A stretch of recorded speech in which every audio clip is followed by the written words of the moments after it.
My name is Rikki. March 31st, 2013, I was saved, and this is my 52 Sundays. I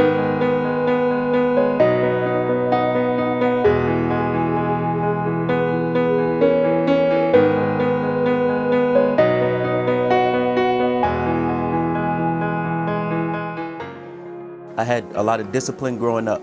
My dad and mother, both very strong disciplinarians. We went to Sunday school from time to time, probably around 10 or 11 years old or so. I was saved in, but just like most at that age, I probably didn't understand really what I was doing or what I was accepting at that time. And in the household that I was in, it was very abusive relationship that we grew up in, which led us to actually live in a foster home for about a year. Once we got out of that foster home or what have you, went back with my parents, still kept working on our relationship and communication. Of course, I lived with that and dealt with that majority of my youth and into my teenage years. As a young adult, I joined the military. I did a lot of things wrong, no doubt, and a lot of growing pains that I went through. And most of it revolved around me treating women in a very disrespectful way, and not really valuing a woman like I should, especially now that I know the difference, now that I'm a Christian. I did disrespect my wife. When times got tough, I went outside the relationship and found someone who would listen, or who I thought was there for me for the right or what I thought was the right reasons. Which of course now, those reasons are wrong, and it was wrong of me to go outside of that relationship when I should have built on what I had with my wife. I was stationed in Korea for the second time. I'd been there previously. I got married actually halfway through my first tour.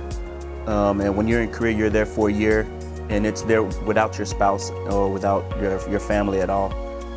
So basically, this last time I was there in 2012 to 2013, basically living like a single guy. And that's basically what I treated that year as, is I was there as a single guy, not as a married guy. I came here on my mid-tour in 2012. For that month that I was home, I came here a couple of times, and I know that I like this church.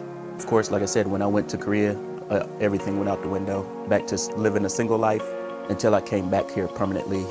February 2013, came here, started getting involved with the church pretty much from day one, listening. Okay, I hear you, Pastor. I hear you, whoever was talking to me at the time, but wasn't fully committed at that point.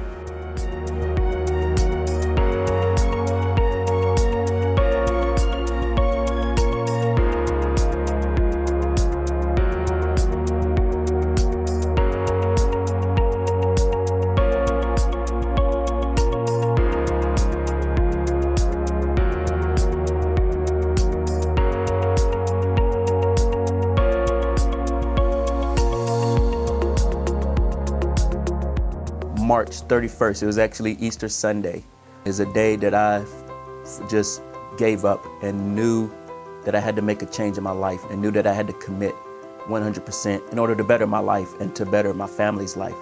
And throughout this time, not every week is perfect. Not every Sunday or Saturday or your Monday through Saturday walk, it is challenging. Since I've been at this church though, I've always had somebody somewhere that I can call that can give me guidance and can help me. He puts a lot of tools out there for us, and that's what I've learned over this past year and a half plus. He puts a lot of tools. So yes, the Bible is there, but without someone helping guide you through it, it could be a bit challenging. As you find someone in the church to talk to that can kind of counsel you, that helps. There's plenty of tools. There's even music out there that I never knew really existed. That's positive music, and listening to that type of music helped guide me and influence me as well in a positive direction. But this Christian walk, it takes dedication. Since March 31st, 2013, I've been involved in the church in a multitude of ways.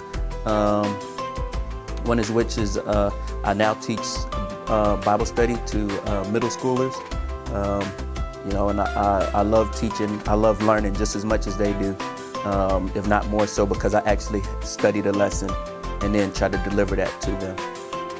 I get involved with the Royal Rangers, which is young boys that we're trying to develop into young men. We're trying to develop them and guide them in the right direction. Also, just getting involved in the church as far as helping the men, help guidance, young military guys like myself who I think I have an understanding for where they've been and where they're trying to go and what they try to deal with. So I try my best to guide them, if and seek out those guys who possibly need some help or some guidance in that way. That was my 52 Sundays. I look forward to many more.